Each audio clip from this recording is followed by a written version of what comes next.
நம் two wheeler battery எவ்வாறு charge ஆகுது என்பதை நாம் பார்ப்போம். நம் வண்டி ஸ்டார்ட் செய்தவுடன் இன்ஜின் சுழல்கின்றன.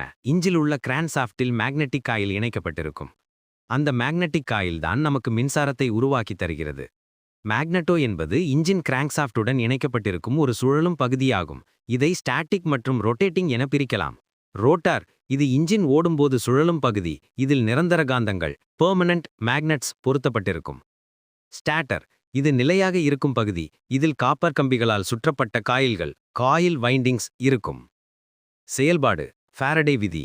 இன்ஜின் சுழலும்போது காந்தங்கள் ரோட்டார் காயில்களுக்கு அருகே அதிவேகமாக சுழல்கின்றன. காந்தப்புலம் மாறும்போது ஃபாரடே மின்காந்த தூண்டல் விதிப்படி Faraday's law of electromagnetic induction படி காயில்களில் மாறாத மின்சாரம் ஏசி கரண்ட் உற்பத்தி செய்யப்படுகிறது. இன்ஜின் இயங்கினால் மட்டுமே மேக்னட்டோ மின்சாரத்தை உற்பத்தி செய்ய முடியும். இந்த மின்சாரம் சுத்திகரிக்கப்படாத நிலையற்ற ஏசி மின்சாரம் ஆகும். ரெக்டிஃபயர் ரெகுலேட்டர் மேக்னட்டோவிலிருந்து வரும் நிலையற்ற ஏசி மின்சாரத்தை பேட்டரிக்கு ஏற்றவாறு மாற்றி சீர் செய்யும் வேலையை இது செய்கிறது.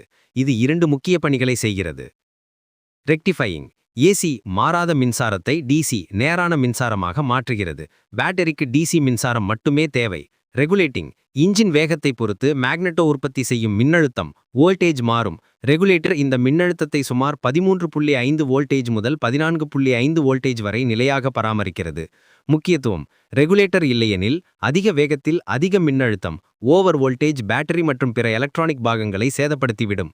பேட்டரிக்கு சார்ஜ் ஆகுதல் ரெகுலேட்டரால் சீர் செய்யப்பட்டு நிலையான 13.5 வோல்டேஜ் -14.5 வோல்டேஜ் டிசியாக மாற்றப்பட்ட மின்சாரம் இப்போது பேட்டரிக்கு செல்கிறது. இந்த மின்சாரம் பேட்டரிக்குள் உள்ள ரசாயனங்களை மீண்டும் மின்னாற்றலாக மாற்றி ரீசார்ஜிங் செய்து பேட்டரியை முழுமையாக சார்ஜ் செய்கிறது. Headlight horn starter motor ignition system போன்ற அனைத்து எலக்ட்ரிக் பாகங்களுக்கும் தேவையான சக்தியை சார்ஜ் செய்யப்பட்ட இந்த பேட்டரி வழங்குகிறது.